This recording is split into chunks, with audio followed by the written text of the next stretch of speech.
Uh, I've got this suggestion, both as a suggestion and as an offer, an actual offer, to start a podcast.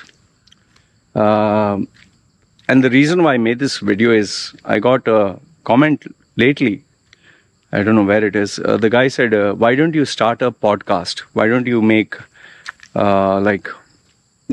these audio files and put it on Apple, Spotify, and this and that, and all these areas?" And people said, "Oh, if you have a podcast, it'll be so interesting. We like your long form videos, long form conversations." In fact, I didn't mention this because it didn't make any sense. I had I think from the time of COVID, I've had 3 offers to collaborate with someone to make a podcast. Another one is they would give like 50-50 revenue, and one was actually paying me money to have a podcast. But there were other terms and conditions of travel and all that. But they would take care of everything. Now, why is it I've said no to a podcast? Okay. In fact, why is it that I get people who even say, "Loy, why don't you engage on Twitter? Why don't you have conversations? Why don't you talk to people? There'll be so much of engagement." In fact, why don't we go one step further? Why am I not uploading videos on Facebook? Why am I not trying on Rumble? Rumble is another competing platform like YouTube. Why am I not putting stuff on Spotify? I can monetize in multiple channels, right? Okay. Now, before I give you the detailed reason or the answer, I'll ask you a simple thing. You're working as, let's say, whatever career you're working as, whatever your career path, you're an engineer or you're a sales manager or marketing. And I tell you, see, listen, why don't you run your own business? Why don't you start your own business? You'll say, yeah, it's a good idea. But then when you look at the amount of money, the amount of effort, time, opportunity cost, and then obviously you need to have people, you need to have manpower, resources, allocation, and plus you need to supervise. And that is why most people say no. But the biggest reason why people refuse to start a business is mainly money. You put money and you might end up losing all of it. But now I know what you'll say immediately. Loy, but podcast is you just take the audio of what you're doing and upload it. I know it looks like it's for free, right? Here's what you do not know. Okay, now this is the part which only someone with experience or an educated mind, this is not me trying to insult you, but someone with a little bit of experience and common sense would think of. Number 1, making these videos, if I have to make it into a audio file, takes time. Rendering, uploading takes time. Writing the thumbnail, the heading, writing the description, monitoring it, okay? Then doing it consistently. Have you ever considered the fact that maybe sometimes I'm given the amount of work I currently have, I'm working to, which I don't consider work. I end up sleeping so late and work never ends. And here's a bigger thing which you're not thinking about, the biggest one. How many podcasts are there? A very simple question. How many podcasts are there? Just Google search podcast. How many? Every Tom, Dick and Harry has a podcast. In fact, most of my favorite YouTubers, I'm mainly on YouTube, they all have a podcast. And guess how many podcasts have I listened to of my favorite YouTubers? 0. Because I'm watching his video. Why do I want to listen to his podcast? And the podcasters who are there, if I listen to a podcast, I don't watch their videos because they specialize in different things. That's number 1. The second thing is, have you ever thought of the fact that too much of anything, too much of anything is a bad thing. Like, for example, how much of Jordan Peterson can you listen to? At some point, you'll be like, oh, enough of this here. Now, I know for a fact there is additional revenue that will flow from multiple sources. But the amount of effort that you put in, you have to get out, right? If I put in 100 and I get 100, then it's 0. If I put in 100 and I get 20, 20 is profit. But now I need to ask myself, that effort that I put in and the 20 that I get, is it worth it? Because I have to sacrifice sleep, I have to sacrifice effort, I have to sacrifice so many things. In fact, for me, what is more profitable, for me, honestly speaking, the 1 hour or 3 hours I would spend for a podcast, if I would spend that 1 to 3 hours with a client, I can make up to $1,000 minimum for 3 hours. Isn't that much better? Which I don't think I would generate from a podcast, unless, of course, let's say there are 1 million downloads. See, it is very easy to stand across far away and advise people, listen man, if you do this, it's a good idea. Why don't you do that? Why don't you do this? And here's one thing which I want you to keep in mind. How many podcasts do you listen to? Here's a question. How many podcasts? You listen to 1 per day, right? Or maybe 2 per day. So in order of importance, where do I stand? Like if you were to ask me, between someone who is world-renowned and my podcast, I would say listen to a world-renowned person. In order to make my podcast worth it, I can't keep rattling off my words of wisdom. There's only so much I can do. If my podcast has to be successful, or if any podcast has to be successful, you have to get world-renowned minds and people. World-renowned.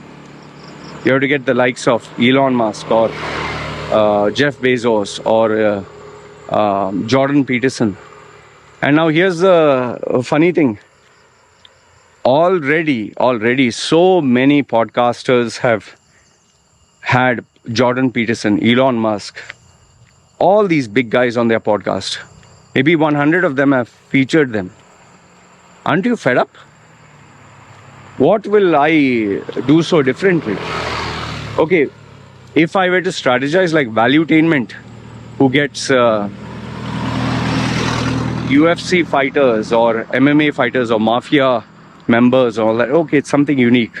There are some podcasters who speak to porn stars, who speak to adult performers, who speak to drug addicts. So something unique. How in the world am I supposed to reinvent the wheel? And last, if not the least, the final one, when I'm starting my podcast, I would have maybe 50 or 100 subscribers. What am I going to tell anybody, come to my podcast and I'll feature you? Who the hell is interested in 100 subscribers? You know how many people ask me to be featured on their channel or to star in their videos? Or why have I refused? I've refused to be invited to schools, colleges, companies to give a keynote talk because it looks glamorous. The amount of headache involved. Forget the travel time, forget the preparation, it's not worth it. There's an opportunity cost of 1 to 2 weeks. A keynote address of 45 minutes is not a joke. You have never done it in your life, so you wouldn't know. I have done it. I'll tell you, for a 45-minute keynote presentation, you have to prepare for a month. And then there is no returns. They might pay you $5,000. That $5,000 is nothing. So see, these are the things most of the people don't think about. It's an uneducated mind that thinks, oh, why don't you do this? Why don't you do that? It's like me advising you on your career. Listen, are you working as an engineer? Are you working as a salesman? Start a business, man. Start a catering business. Like, there have been people who even told me, Loy, why don't you start a catering business? Why don't you start a restaurant? Why don't you start a massage parlor? I've lost relationships and friendships where, because I didn't listen to the advice to start a business, they felt disrespected. And I got irritated with one very close friend of mine who kept telling me to start a restaurant business. Like, grow up. When will you You can't depend on this YouTube forever. Start a business. I told him, listen man, stop it. It's I give him the reasons why he'll fail. Finally, he got pissed off. I should have got pissed off. He got pissed off and he told me, who the hell do you think what the hell, you're always negative and all that. And smash, finished. We lost a relationship. Guess what? His advice and his guarantee, he was ready to invest money with me. Well, then COVID took place. Imagine if I followed his advice and fell to his pressure. Stupidity, man. See, the problem with us is we are always searching for something new. We are always looking for this new thing. Oh, Spotify. Oh, YouTube music. Oh, YouTube videos. Oh, new channel. Oh, new book. Oh, new coach. New course. New guru. New this, new that. But here's my question to you.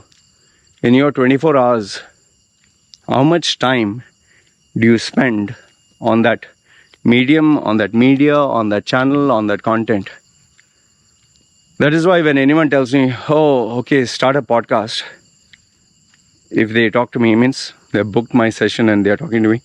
I say, how many podcasts do you listen to per day? They give me, oh, I listen 1 to 2 per day. Okay.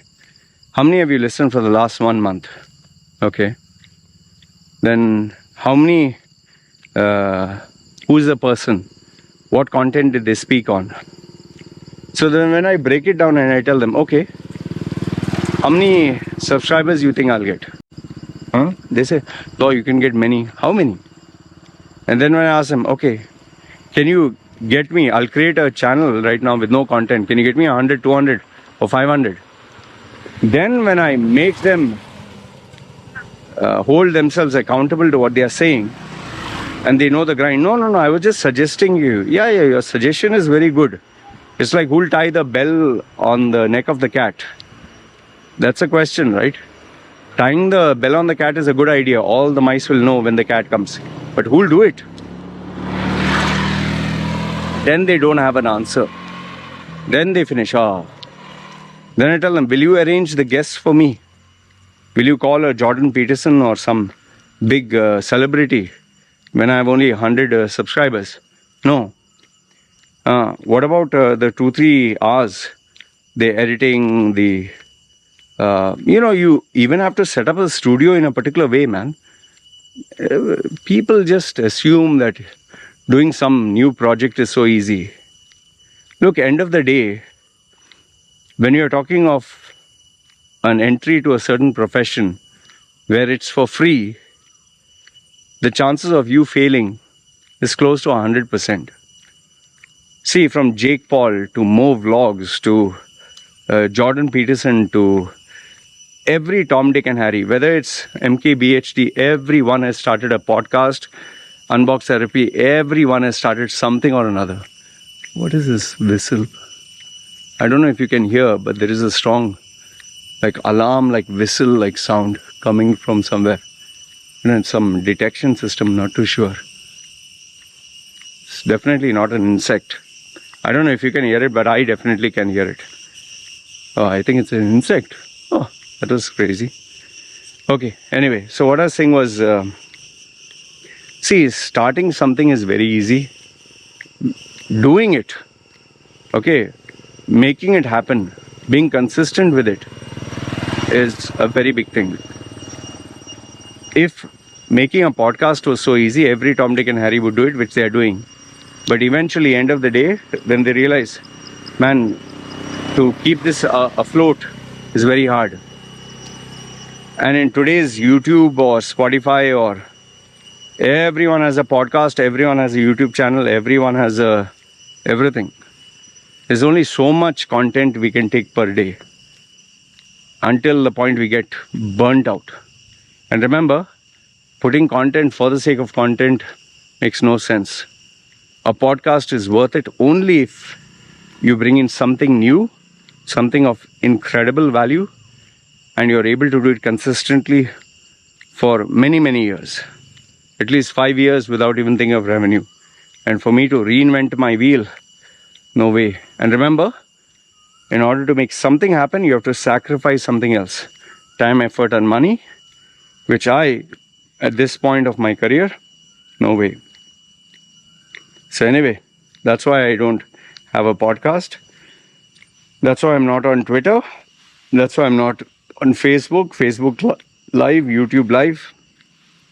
There's only so much I can do. And if I have to expand my horizons, I need to employ manpower, new talent, manage things, which will make things even more complicated. And I'm not prepared for that. Anyway, this is what I wanted to share with you guys. What do you feel? Let me know in the comments below. Are there enough and more podcasts, and has it saturated the market? Are you looking for one more new podcaster? Let me know what you think. This is me signing off. You guys take care.